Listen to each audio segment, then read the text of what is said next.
Les générations passées ont construit une civilisation glorieuse, dont l'histoire. D'autres refusent de continuer ce que leurs ancêtres ont commencé. Dans la période qui sépare ces deux générations, apparaît évidemment le rôle du musée de la civilisation.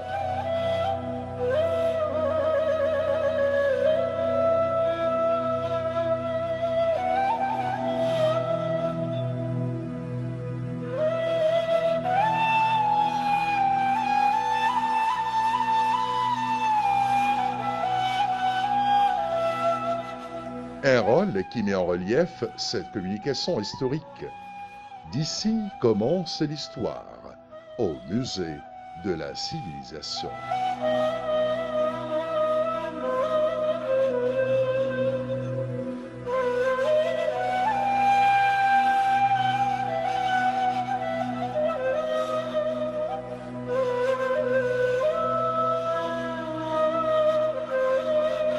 Le musée est situé dans la ville d'Elfostat, établi par Amr ibn al-As en 640 après Jésus-Christ, sur une superficie de 25 fédans.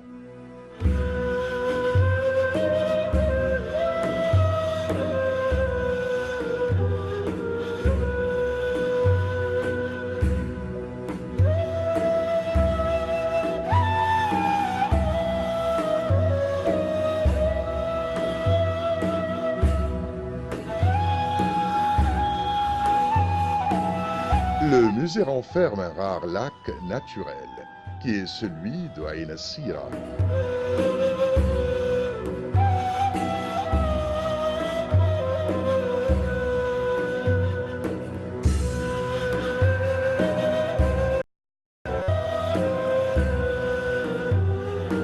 Il abrite 50 000 pièces archéologiques qui racontent l'évolution de la civilisation égyptienne. Il expose aussi les acquisitions des Égyptiens dans divers domaines de la vie depuis l'aube de l'histoire jusqu'à nos jours.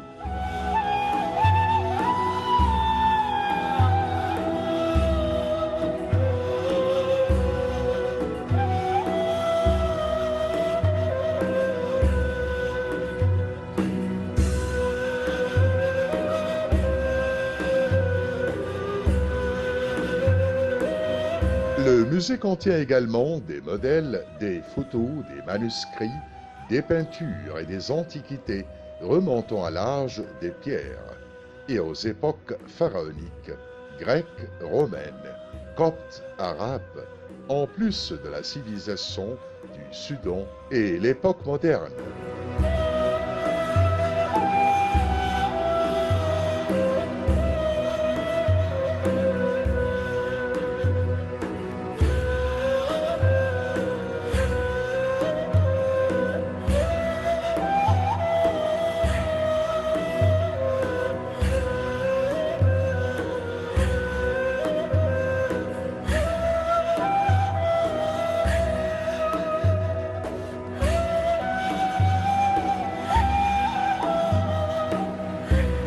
Le musée présente la civilisation égyptienne depuis les temps préhistoriques jusqu'à nos jours, et ce en utilisant les approches multidisciplinaires.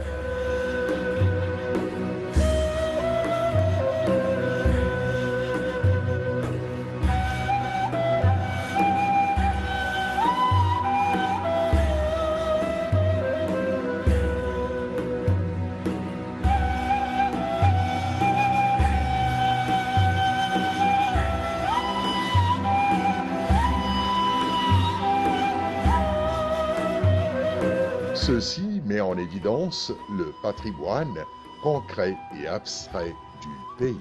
Le Musée national de la civilisation égyptienne est conçu pour être une attraction pour les visiteurs d'Égypte.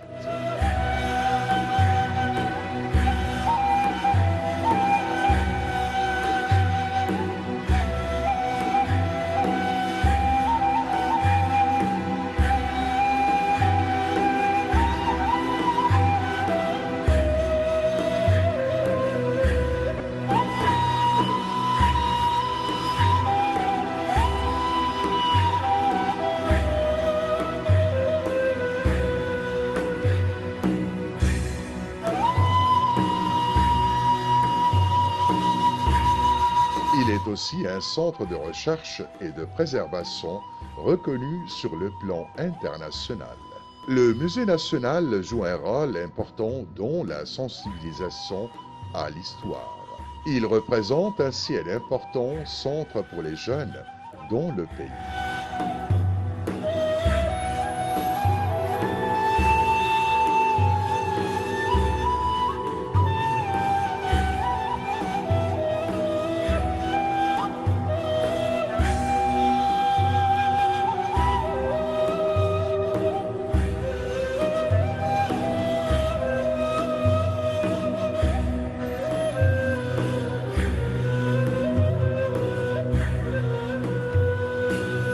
L'UNESCO présente le soutien technique au musée dans le domaine de la formation et du développement des expositions et d'autres domaines encore.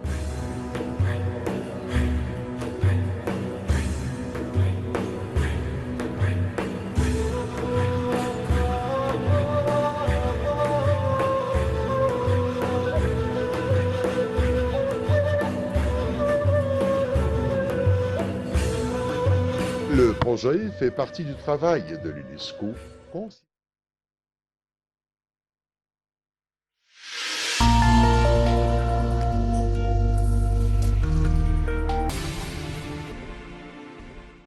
Elle explique leur création, leur développement à travers les époques historiques.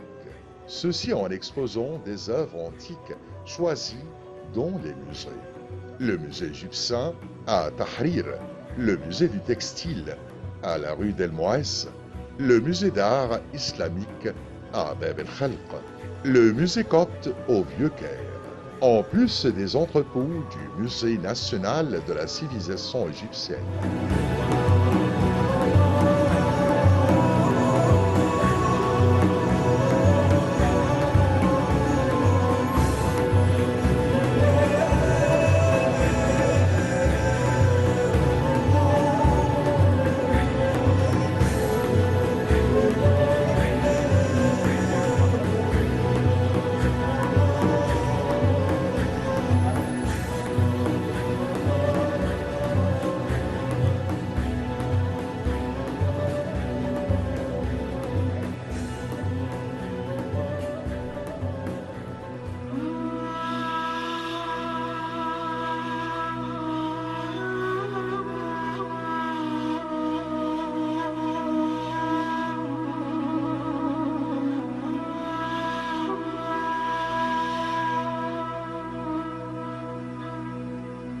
La salle comprend également un certain nombre de modèles et de graphiques montrant les hommes de ces métiers, leurs vêtements, leur physique, ainsi que les matériaux qu'ils utilisaient.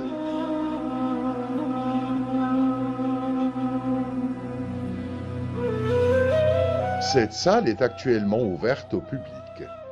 Elle est temporaire et consacrée aux métiers en Égypte à travers les siècles avant Jésus-Christ, les périodes pharaoniques, islamiques et modernes.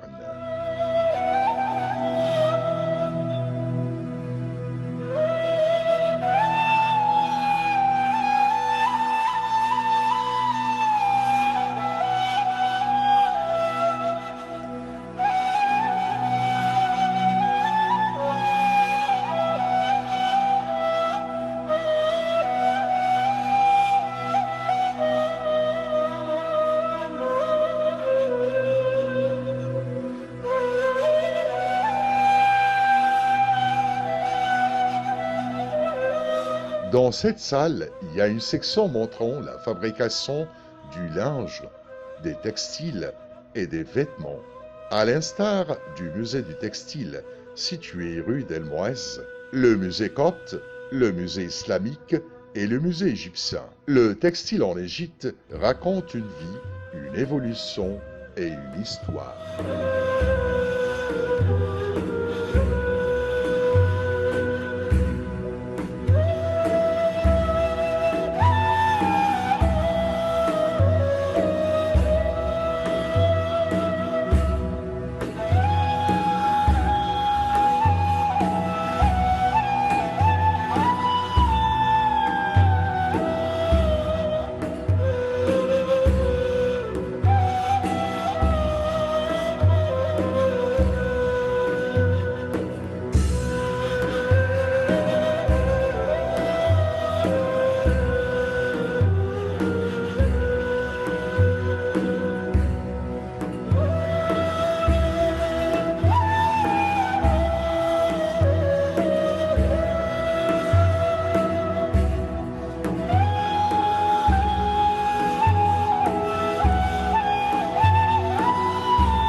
À l'époque préhistorique et au début de sa sédentarité, l'homme a commencé à chercher des choses pour s'en servir comme vêtements, tels que les feuilles des arbres, des palmiers et autres. Il a ensuite trouvé le lin et a découvert la possibilité de fabriquer des fils à partir de cette plante. Au début, le lin était utilisé dans sa couleur de base.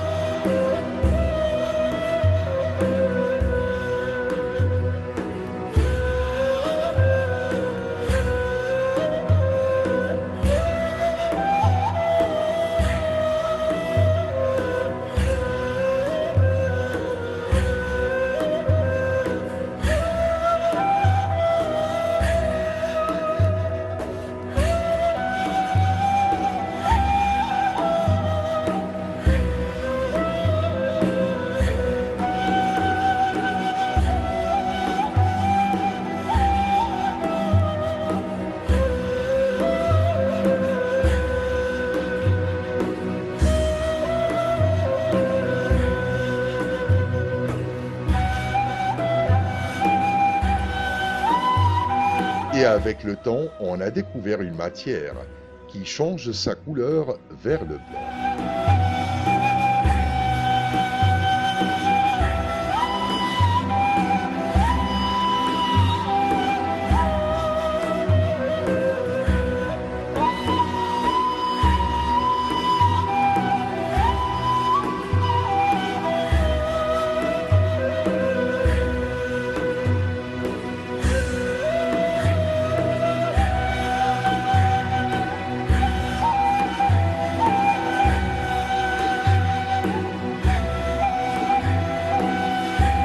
Nous apercevons cela dans la plupart des vêtements de l'ère pharaonique.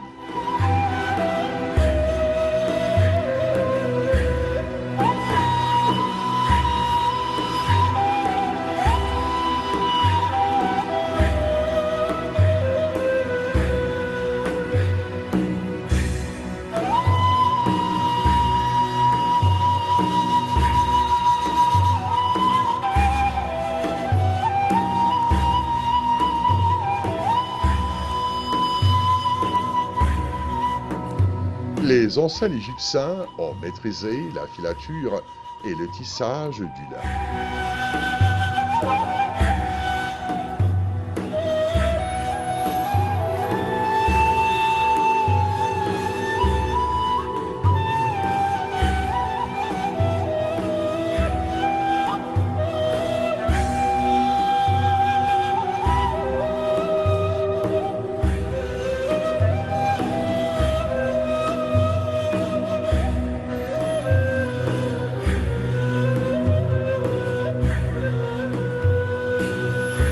Ils ont connu la toile et les différents types de tissus. Ils bordaient leurs tissus en appliquant différentes méthodes comme l'aiguille, les perles en faïence et la pâte de verre colorée.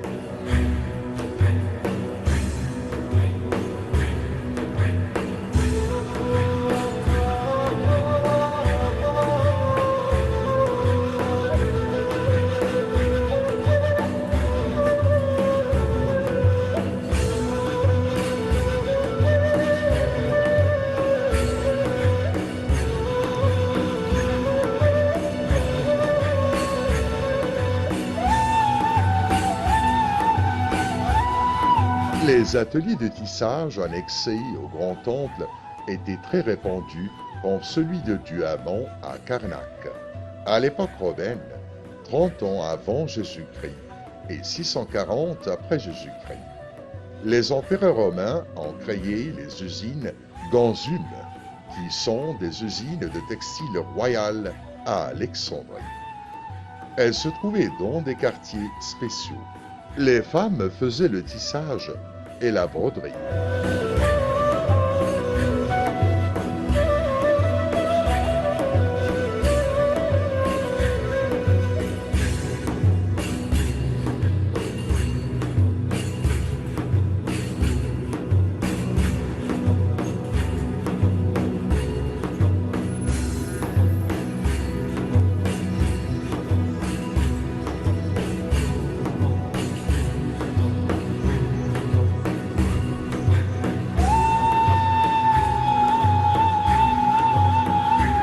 Avec le temps, l'être humain a découvert des plantes avec lesquelles il a pu teinter le lin et a coloré les vêtements d'une ou de plusieurs couleurs.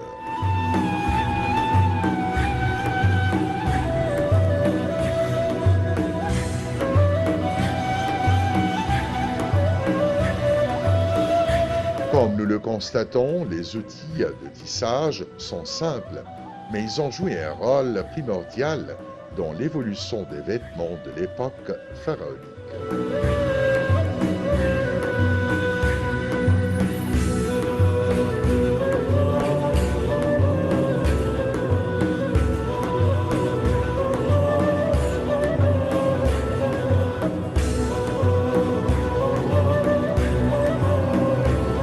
Le fuseau manuel répandu dans l'Antiquité égyptienne était constitué de deux parties, un axe et une fuséole.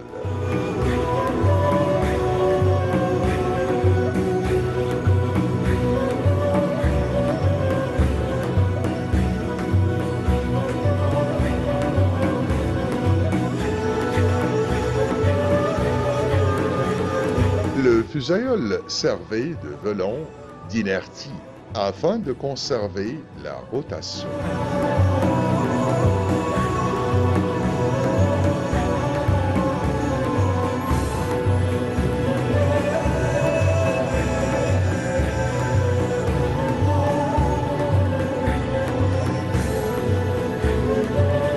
Les anciens Égyptiens se servaient d'une autre forme de filature, tournant comme la quenouille.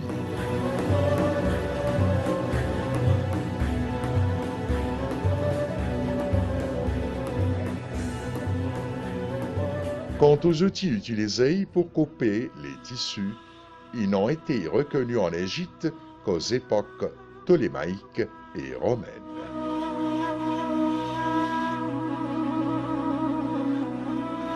Notons que les archéologues se sont intéressés à l'étude des tissus. Celle-ci montre à quel point cette industrie était développée. Les décorations et les couleurs des tissus reflètent le goût raffiné de l'époque.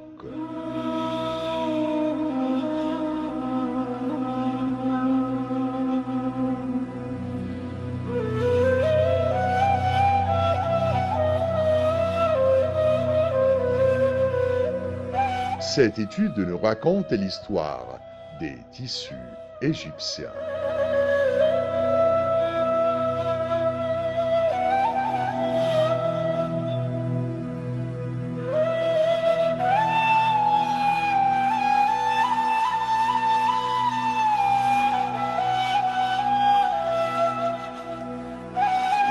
Avec le temps, le fabricant égyptien s'est développé. Son art s'est raffiné. Il a embelli ses vêtements et ses couvertures. Il les a bordés avec des fils de différentes couleurs, formant de magnifiques peintures.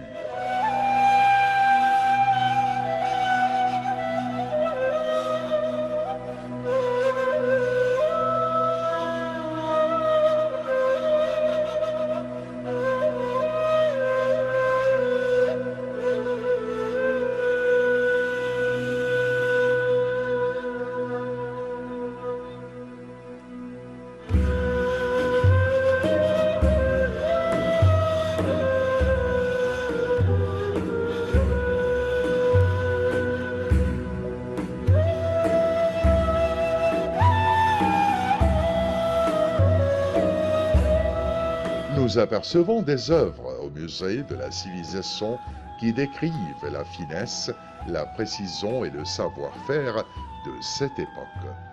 Il y a aussi des œuvres similaires au musée du textile égyptien. Ce grand établissement qui documente l'histoire de l'évolution des tissus de l'époque pharaonique et jusqu'à l'époque islamique.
L'industrie de textile évolue avec l'évolution de la société.